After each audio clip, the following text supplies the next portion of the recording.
E hoje vamos falar sobre sola Escritura, 7 verdades sobre a Bíblia. Pode ser que a gente talvez nem sempre esteja com a antena tão ligada para entender algumas coisas muito importantes sobre a palavra de Deus. Na segunda carta de Paulo a Timóteo, capítulo 3, a Bíblia diz o seguinte: Timóteo era um discípulo do apóstolo Paulo, e ele recebe orientações para a sua vida e para como lidar com a própria comunidade da fé. O texto diz: porque desde criança você conhece as sagradas letras, fazendo referência à Bíblia hebraica, ao Antigo Testamento, que Timóteo conhecia, porque nós estamos ainda no período de formação do Novo Testamento, que são capazes de torná-lo sábio para a salvação mediante a fé em Cristo Jesus. Toda a Escritura é inspirada por Deus e útil para o ensino, para a repreensão, para a correção e para a instrução na justiça, para que o homem de Deus seja apto e plenamente preparado para toda boa obra. Esse texto é importante, pois ele ressalta claramente que desde o início da caminhada da fé cristã, a referência estava naquilo que era claramente definido como palavra de Deus, como escritura inspirada por Deus. E o que acontece? Na caminhada da cristandade, uma série de fatores complicados aconteceram, e entre eles é um distanciamento da escritura. No século, especialmente 15 e 16, apesar disso ter começado bem antes, houve uma preocupação no sentido de que era necessário voltar a olhar a fonte, a origem, a base de tudo, o Evangelho, os escritos dos apóstolos, a Bíblia. E esse movimento aconteceu no período dos reformadores. Agora preste atenção, tem gente que faz um movimento ao contrário, né? Em vez de observar para onde os reformadores olharam, eles olham para os reformadores, como se os reformadores fossem a referência. Os reformadores tinham pontos positivos, tinham pontos negativos, disseram coisas certas, disseram coisas erradas, fizeram coisas excelentes, fizeram coisas tolas e sem sentido, e, portanto, a gente precisa ver o movimento na direção em que eles foram e não tê-los como referência em si mesmo. E ficou famoso, né, a famosa proposta de Lutero, quando ele encarou a realidade do final da Idade Média e disse uma frase tão importante que se torna referência para nós e para muitas comunidades que têm sintonia com os estudos bíblicos, que é chamado sola Escritura. Quer dizer, em vez de ter outra referência para dirigir a nossa caminhada, essa referência é a Escritura. Esse castelo famoso de Wartburg, na Alemanha, é um castelo onde Lutero ficou escondido e durante 3 meses ele traduziu o Novo Testamento do grego para o alemão e de uma forma em que as pessoas pudessem entender o Novo Testamento ali no século XVI. Então, pensando sobre isso, já que esse mês nós vamos dar atenção à importância da doutrina, do ensinamento, do entendimento bíblico, né? Porque tem muita gente que quer se aproximar de Deus para resolver um problema. Outras pessoas gostam de estar no meio do povo de Deus para estar junto com as pessoas. Outras pessoas até gostam de estar junto em função dos benefícios familiares. Mas você precisa ter conhecimento daquilo que Deus ensina na sua palavra. E o que a gente vai encontrar? Os reformadores foram unânimes em dizer essas 5 frases em latim: sola Scriptura, sola gratia, sola fide, solus Christus, solo Deo gloria, que, claro, dá para entender, somente as Escrituras, a graça, a fé, Cristo e somente a Deus seja a glória, e nenhuma pessoa ou instituição humana. E a coisa talvez mais interessante e valiosa, que faz diferença na história da civilização, que faz diferença na história da Europa, essa ideia importante que nem todo mundo entendeu ainda, chamado sacerdócio universal de todos os cristãos ou crentes. O que significa isso? Significa que ninguém precisa de outra pessoa para ter acesso a Deus. Nenhum líder religioso pode se colocar na posição de sacerdote como intermediário, porque nós temos acesso diretamente a Deus por meio de Cristo Jesus. Você tem acesso à palavra de Deus por meio das Escrituras e você tem a responsabilidade como sujeito da história, agente responsável pela sua vida, de caminhar por suas próprias pernas. Não existe um paternalismo espiritual e nem existe uma burocracia política celestial que para falar com Deus tem que passar no escritório de alguém. E a coisa então é diferente. Os reformadores, eles acabaram reavaliando o catolicismo romano da época deles, no final da Idade Média, e apresentaram propostas diferentes. O que estava sendo uma realidade naquele contexto? No catolicismo que eles encontram, existe uma proposta que eles dizem, olha, o caminho não parece ser essa opção, né? Por mais que a gente respeite e considere qualquer ideia diferente, a gente sabe que umas ideias dizem uma coisa e outras ideias dizem outra, e a gente pode analisar e dizer, ó, essa aqui faz mais sentido. A ideia era o primado do bispo de Roma e o papado, ou seja, a ideia de que existe uma centralização do poder religioso, que os reformadores disseram, não, isso não pode estar numa pessoa ou numa instituição, porque está na Escritura. A ideia de que a igreja estava acima da Bíblia. A ideia católica histórica era o seguinte, a Bíblia é boa? É ou não é? Quem é que sabe? É a igreja. Por quê? Porque a autoridade final está na instituição. Se a instituição achar que a Bíblia está mais ou menos boa, ela tem direito de fazer as alterações, de acrescentar, de tirar, de colocar no plano A, B ou C. Os reformadores dizem, não era assim no princípio.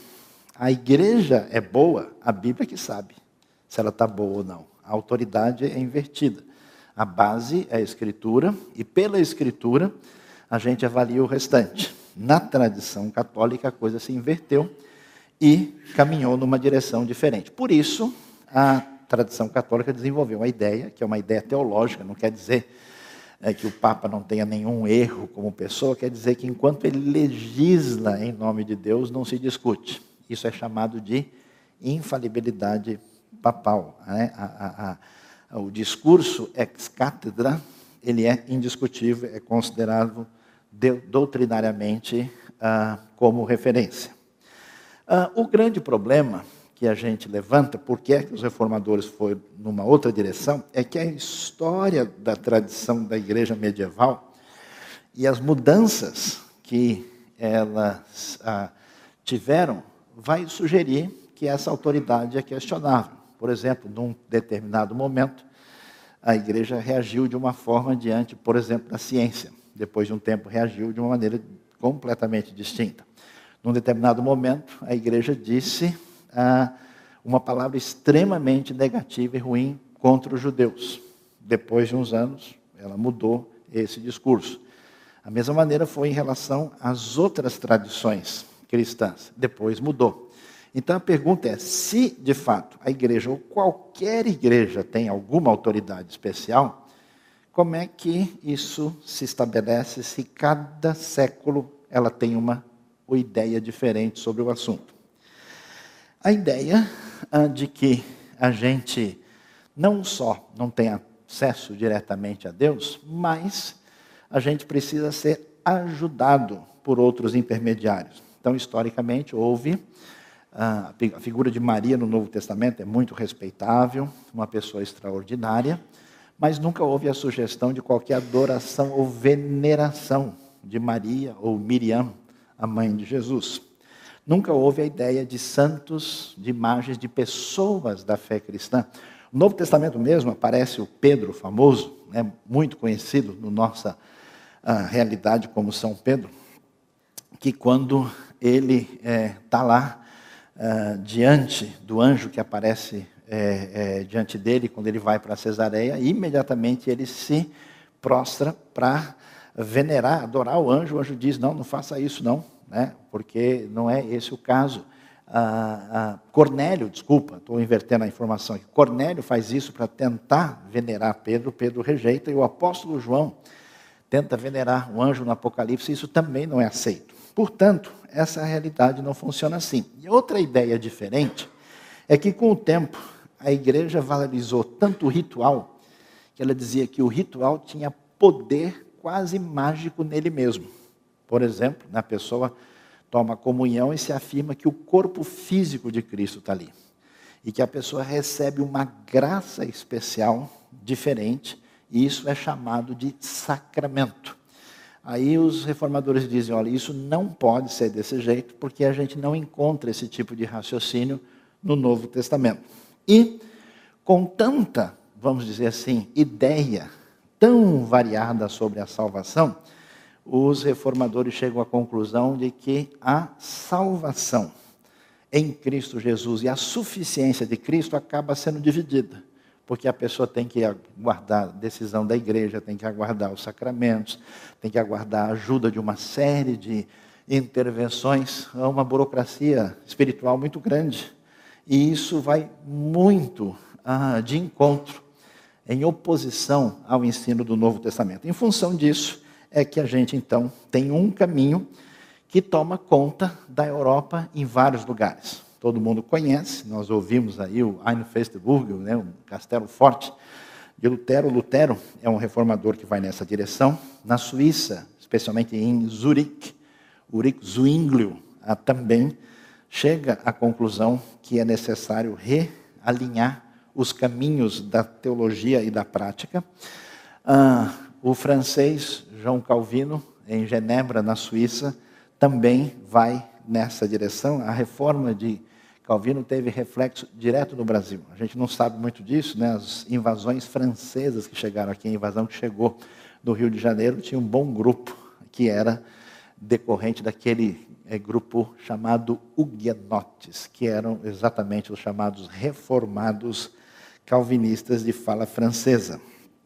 Em Genebra nós temos aí referências celebradas até hoje, na Suíça, Calvino, Farel, Beza e John Knox são ali lembrados como referências que traçaram o futuro dos países do centro e norte da Europa. E aquilo que foi chamado reforma mais radical. Radical porque ela realmente tentava afastar-se completamente do jeito medieval de pensar, e radical porque ela não entendia que a igreja deveria ter qualquer ligação direta com o Estado. Foi a reforma chamada anabatista, e com alguns grupos, a reforma também dos menonitas, e isso é interessante porque a gente vê que não é um movimento orquestrado, não é um que falou com o outro, não, é uma necessidade sentida em toda parte. Quando você vê o mapa da Europa na época, você vai ver uma série de lugares onde essa reforma toma lugar, e existe uma história até meio triste, complicada na Europa, de desdobramentos políticos e sérios que trazem aí resultados muito pouco desejáveis, né? Eu vou deixar isso aí depois para os que quiserem acompanhar e olhar e ver isso com maior atenção. Uma das cidades mais importantes da história da Reforma, você pode observar que a coisa começa lá embaixo na Itália, passa pela Suíça, passa pela França, chega à fronteira da Áustria, vai para a Alemanha, vai para a Holanda, depois tem desdobramentos para toda a Escandinávia, também para as Ilhas Britânicas, pelo fato de, claramente, a sociedade, na época, estava questionando o jeito de conduzir a espiritualidade. E aí, isso aqui eu só vou mostrar para vocês, não vou nem comentar. Esse é um problema da nossa tradição, né? Onde há dois evangélicos reunidos, há pelo menos 7 opiniões diferentes. Isso, por um lado, é bom, porque reforça a liberdade, reforça a ideia de que você tem direito de ler e dar a sua opinião depois do seu exame, mas traz um problema quando existe um excesso de divisão. Então, logo a tradição protestante divide-se em dois grupos principais, os mais reformados e os mais arminianos, os mais calvinistas e os menos, né? E depois surge uma tradição liberal, fundamentalista, carismática, e hoje a gente está dentro de um espectro geral chamado tradição evangelical, mas vocês olhem isso, estudem, e num outro momento a gente vai ver isso com mais detalhe. Diante disso, o que a gente deve entender? O que sentiu-se na época da reforma e percebeu-se na caminhada que a coisa não estava indo na direção certa? A compreensão de como é que a gente lida com a Bíblia. E é interessante que tem muita gente de igreja que tem a Bíblia, mas nem sempre sabe usar isso direito. Então nós vamos ver pelo menos 7 coisas importantes, práticas e objetivas e válidas para a vida da gente que devem nos ajudar no entendimento da Bíblia. A primeira delas é que a Bíblia não é um livro mágico. Tem gente que usa a Bíblia como pé de coelho. Não, eu vou levar, porque aí quem sabe hoje eu não vou ser assaltado. Põe a Bíblia dentro da bolsa, né? De preferência no Salmo 91, né? E quem sabe a coisa aí dá certo. E há pessoas até que usam a Bíblia como uma espécie do horóscopo de Cristo. Né? Eu vou ver o que eu compro agora, cebola ou tomate. Né? Então ele vai lá, e os israelitas então tinham saudade das cebolas do Egito. Achei, está aqui. Ó. Pronto, agora eu vou comprar a cebola. Né? Claro, é uma ironia, mas tem gente que faz isso. Em vez de entender que a Bíblia é um livro para ser compreendido, a pessoa usa assim como uma espécie de roleta espiritual. Deixa eu ver onde é que vai cair para ver o que eu faço hoje. Não é o jeito correto. Veja só a comprovação de que a Bíblia não é um amuleto, não é um objeto para dar sorte, não é um livro para ser usado assim. Em Atos 8, 29 a 31, o Espírito Santo disse a Filipe: aproxime-se dessa carruagem e acompanha. Então Filipe correu para a carruagem, ouviu o homem lendo o profeta Isaías, ele perguntou: o senhor entende o que está lendo? Ele respondeu: como posso entender se alguém não me explicar? Assim convidou Filipe para subir e sentar-se ao seu lado. Então, como é que se lida com a Bíblia desde o começo da história da igreja? Lendo e entendendo. Veja que mistério impressionante, né? Não se tratava, né? O senhor está lendo alguma coisa aí? Então, ó, fecha o olho, chupa o dente, levanta a mão para cima que o senhor vai entender. Não, o Filipe não respondeu isso. Ó, esfrega mais o manuscrito, quem sabe sai, né? O gênio da interpretação e conta para você. Né? Não faz isso. Ele diz, é necessário que se entenda e é necessário que se explique. Portanto, nenhuma pessoa sensata, sóbria e que use a Bíblia com responsabilidade pode ou deve tratar a Escritura como um livro mágico. São manuscritos que foram escritos em hebraico, aramaico e grego e que são entendidos quando a gente lê corretamente e entende o significado dessas palavras. Segunda coisa importante, que era o grande problema no ambiente medieval. A Bíblia é um livro hermético, misterioso, só pessoas muito iluminadas é que podem tocar o livro e dizer para a gente o que ele significa. Havia a ideia que só a interpretação oficial da instituição religiosa é que podia ser considerada. Ninguém podia nem fazer pergunta ou questionar, isso era inaceitável. E o que a gente vai descobrir, que é uma coisa tão importante, e que traz uma revolução na história da educação na Europa. Por exemplo, você vai ver que Lutero tinha como grande companheiro de trabalho um homem chamado Philippe Melanchthon.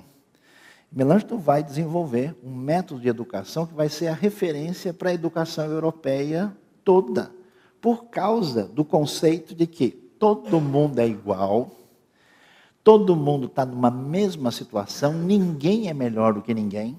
Não é porque o sujeito se diz sacerdote, clérigo, que ele necessariamente vai entender o que está escrito aqui.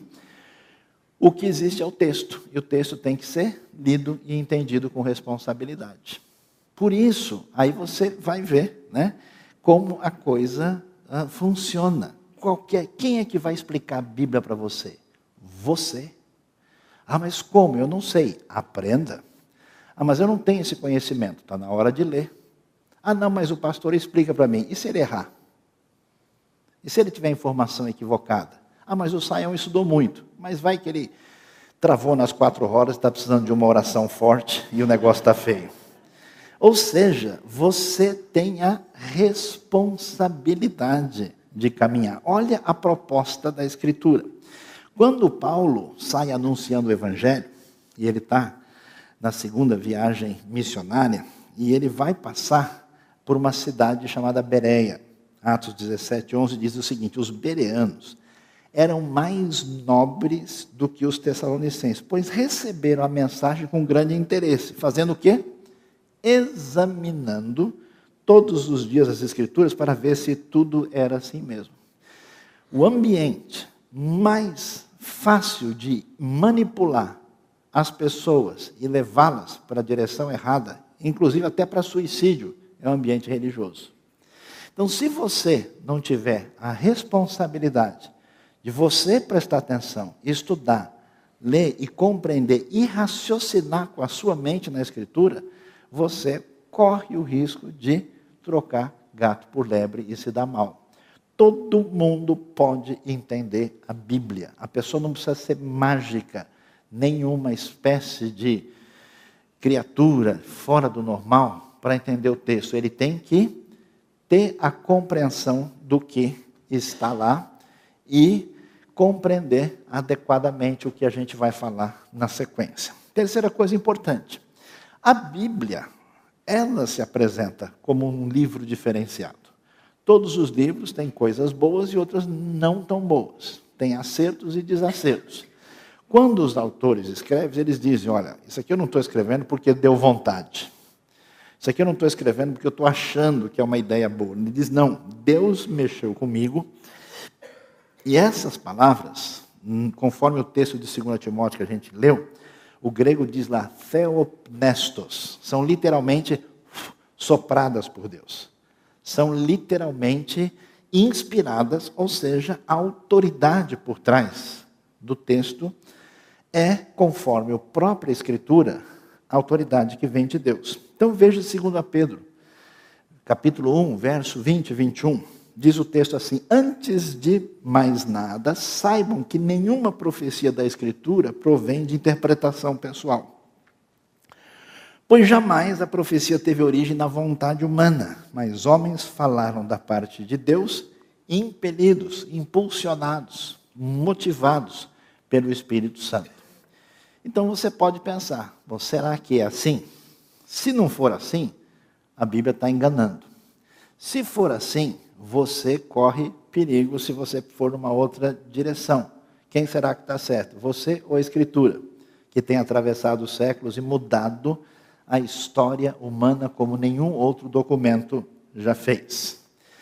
Consequentemente, sendo a Bíblia inspirada por Deus e trazendo ela, que a gente chama da história da fé e da salvação, ela é a referência, ou como alguns preferem dizer, a regra de fé e prática. Para todo discípulo de Jesus, a ideia é que a maneira que eu vou conduzir a minha vida é a partir de um parâmetro. Que parâmetro? É a Escritura Sagrada. Por isso que fica um pouco estranho quando a gente percebe gente que tem uma caminhada cristã razoável, de 5, 10, 15, 20 anos, você percebe que essa pessoa não é séria, porque ele não sabe nada da Escritura.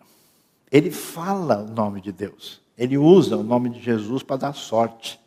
Ah, olha, tem um buraco aqui na estrada, mas em nome de Jesus vai dar tudo certo. Mas ele não tem interesse em saber qual é a diretriz que Deus dá.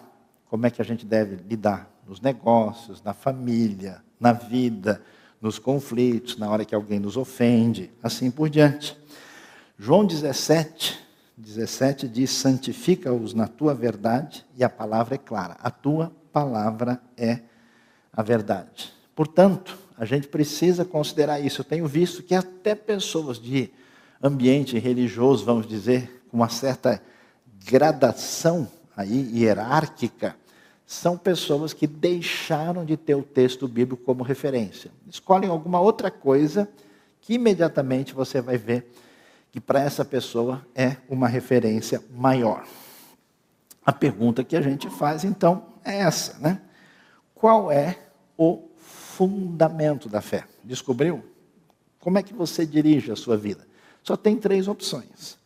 Ou você acha que o fundamento está na instituição, é o que se fazia no período medieval. Como é que eu sei o que é a verdade? Instituição, o que é a verdade? É isso, então eu vou fazer.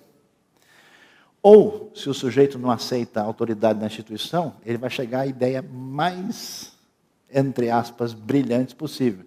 A maior autoridade do universo sou eu. Eu me lembro, uma vez conversei com um rapaz, ele estava todo cheio de ideias diferentes na cabeça. Ele falou, eu não posso aceitar dirigir a minha vida e as minhas decisões e as minhas ideias teológicas por um mero livro onde está escrito as coisas. Eu falei, é mesmo? Que interessante. Então me diga, como é que você decide a sua caminhada de fé e a sua espiritualidade? Aí ele disse, eu decido a partir da minha própria experiência. Eu falei, que legal. Aqui tem um registro de dezenas, centenas e milhares de experiências que fizeram parte da comunidade da fé, atravessaram grupos diferentes, temos uma diversidade impressionante de autores. Esse material conquistou o coração das pessoas, mudou a história da civilização, do mundo ocidental, da história humana, mas sem dúvida, a sua experiência é muito superior a tudo isso. Parabéns, Deus abençoe. Ele ficou meio sem graça, ficou procurando o wireless para ver se a internet tinha caído, mas ele finalmente pensou, que nível de arrogância alguém pode ter quando ele diz, eu me amo, não posso mais viver sem mim. Eu me basto, eu sou a minha referência. Então, ou você define a instituição, ou você anda pela sua própria cabeça, ou você considera a reivindicação da Escritura que diz, eu sou autoridade e ela tem história nessa direção.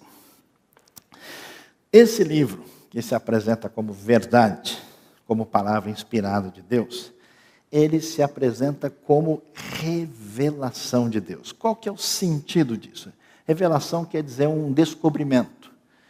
Quer dizer que existe um desvendamento de Deus. O pressuposto da Escritura é o seguinte, que com a nossa razão, com a nossa intuição e com a nossa capacidade, a gente pode chegar ao conhecimento sobre Deus até um certo ponto, mas dali não passa.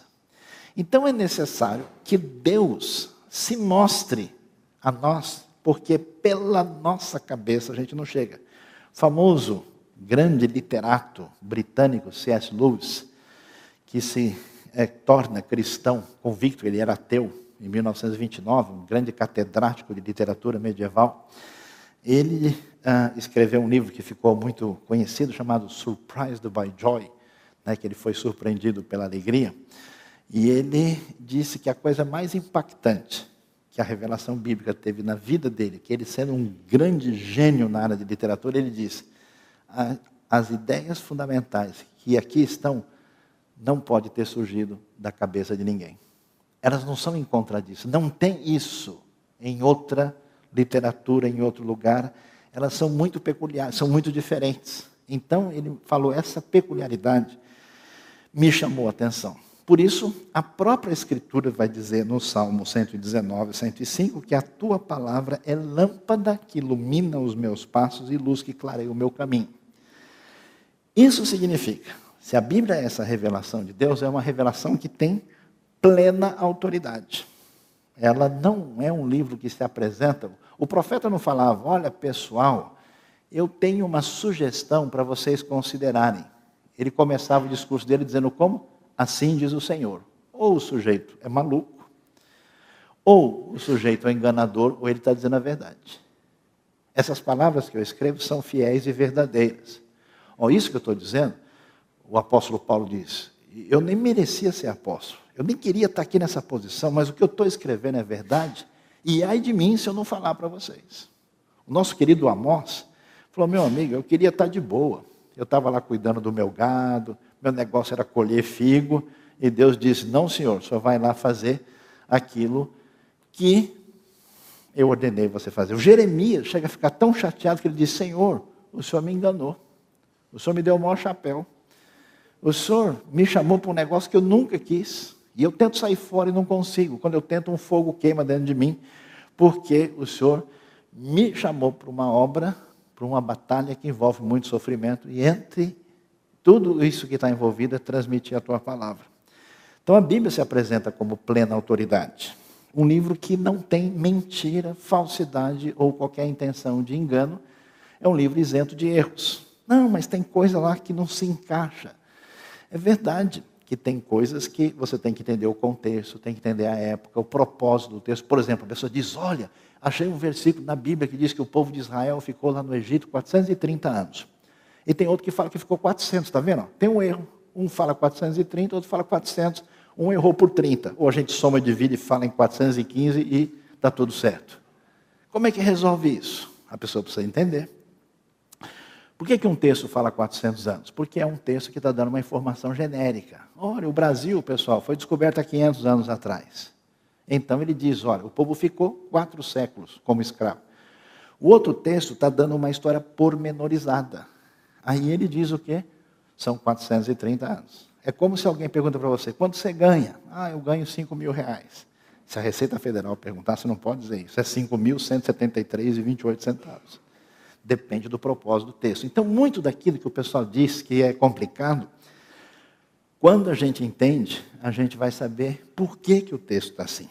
Portanto, a Bíblia se apresenta como uma revelação confiável, uma verdade de Deus, mas, preste atenção, uma verdade de Deus que não é exaustiva. O que significa isso? Tem gente que não entendeu a Bíblia direito e que é um sujeito muito religioso, fala o seguinte: bom, será que eu tomo cataflã hoje? Deixa eu abrir aqui a Bíblia, porque a Bíblia fala sobre isso. Ele pode catar Jeremias, pode catar Obadias, mas cataflã não vai achar. Aí ele diz: bom, se o cataflã não tem na Bíblia, e a Bíblia é a verdade de Deus, eu não vou tomar remédio. O que essa pessoa está fazendo? Uma grande bobagem. Porque a Bíblia não diz que toda a verdade do universo está no texto. A verdade que é necessária para a gente entender nossa relação com Deus e com o próximo está lá. Portanto, a Bíblia deixa um espaço para que o ser humano faça ciência. Esses dias alguém falou para mim: eu não acredito em adolescente. Eu falei: por quê? Ele mentiu para você? Não. Eu não aceito o conceito de adolescência porque na Bíblia não tem a palavra adolescente. Logo, isso quer dizer que adolescente não existe. Há controvérsias. A Bíblia não apresenta uma ideia de detalhamento psicológico e etário da realidade humana, porque não é seu objetivo.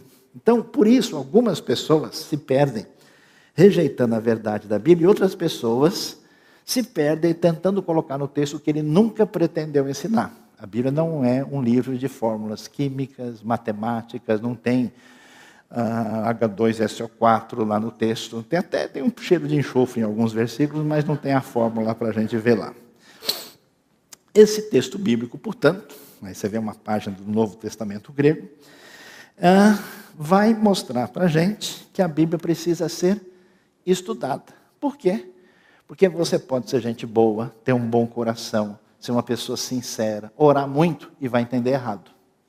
Porque se você não entender o texto, não adianta a sua boa vontade, você vai meter os pés pelas mãos e compreender equivocadamente. Segundo Pedro 3, 15 e 16, já advertia para isso no tempo do apóstolo Pedro. Olha o que ele diz: tenham em mente que a paciência do nosso Senhor significa salvação, como também o nosso amado irmão Paulo lhes escreveu, com a sabedoria que Deus lhe deu. Ele escreve da mesma forma em todas as suas cartas, falando nelas desses assuntos. Olha lá, suas cartas, atenção, contêm algumas coisas difíceis de entender. Ó nós na fita aí, lendo Paulo, tá vendo? Coisas difíceis de entender, as quais os ignorantes e instáveis torcem, como também o fazem com as demais escrituras, para a própria destruição deles. Ou seja, a Bíblia precisa ser entendida e lida como um livro que a gente lê para entender qual foi a intenção do autor. a gente sempre vai ter que perguntar o que é que o autor, o emissor daquela mensagem quis dizer para os receptores. Quem disse isso para quem, em que momento? Ou seja, o que nós temos aqui, quem está falando, por que está falando, quando falou, onde falou, como falou. Isso é muito importante. Nós temos hoje muitas boas Bíblias de estudo, que qualquer pessoa pode ler e entender. Nós temos bons comentários, manuais, que são resultado da pesquisa séria, que muitos estudiosos fizeram, e a gente tem condição de entender qual é a razão daquele texto. Então, todo mundo tem a responsabilidade de crescer no conhecimento da palavra de Deus, e o conhecimento que você tem e que você aprende, fica com você, você cresce com a pessoa, e o desafio começa aí.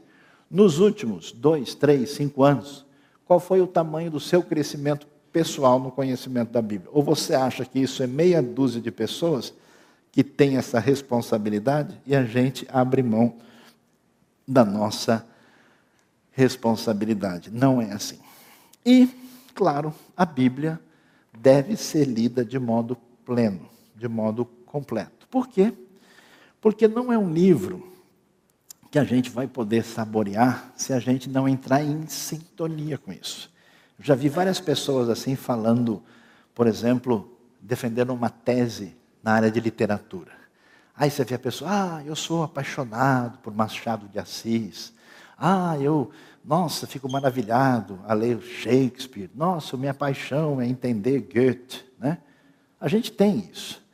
Quando uma pessoa vai ler um autor, o que ela faz? Ela tenta, ao máximo, entrar no universo daquele autor para, de fato, entender a razão de ser. Então, a Bíblia tem que ser lida não só com a cabeça. Não é um livro de geometria, onde a pessoa vai lá, né? Agora entendi aqui, vou fazer o diagrama, né, das costas de Deus. Vou pegar os vários versículos e colocar aqui. Não funciona assim. O texto tem que ser lido com o entendimento, mas também com o coração. Por isso, o salmista mostra isso. Salmo 119, que é uma homenagem, né? Ele tem 176 versículos, por quê? São 22 letras no alfabeto hebraico, 22 vezes 8.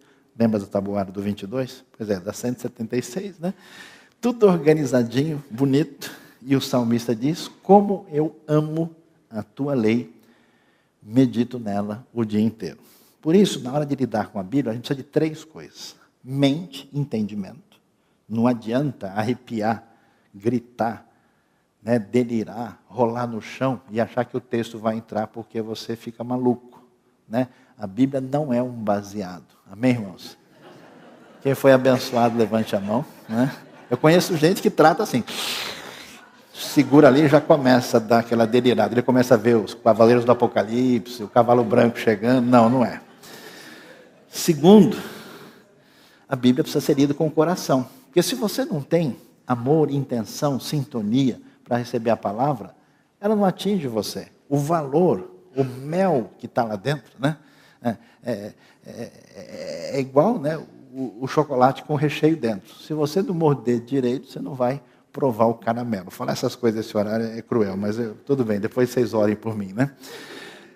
E com as mãos, ou seja, com a intenção de prática, com a intenção de obediência, com a intenção de executar. Mente e coração, irmãos e mãos aí.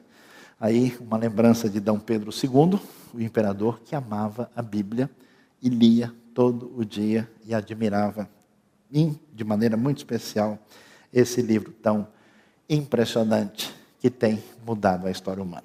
Então, nós estamos numa jornada de leitura bíblica e eu queria solicitar a você que nesse ano você tome uma atitude séria. Falou, eu quero terminar 2017 com um conhecimento mais aprofundado, com um conhecimento mais detalhado. Eu quero conseguir responder por mim mesmo algumas coisas essenciais, porque eu preciso afirmar na prática da minha vida sola Escritura. A palavra de Deus é referência na minha vida. Amém? Deus abençoe a nossa vida, abençoe o nosso coração nesta manhã.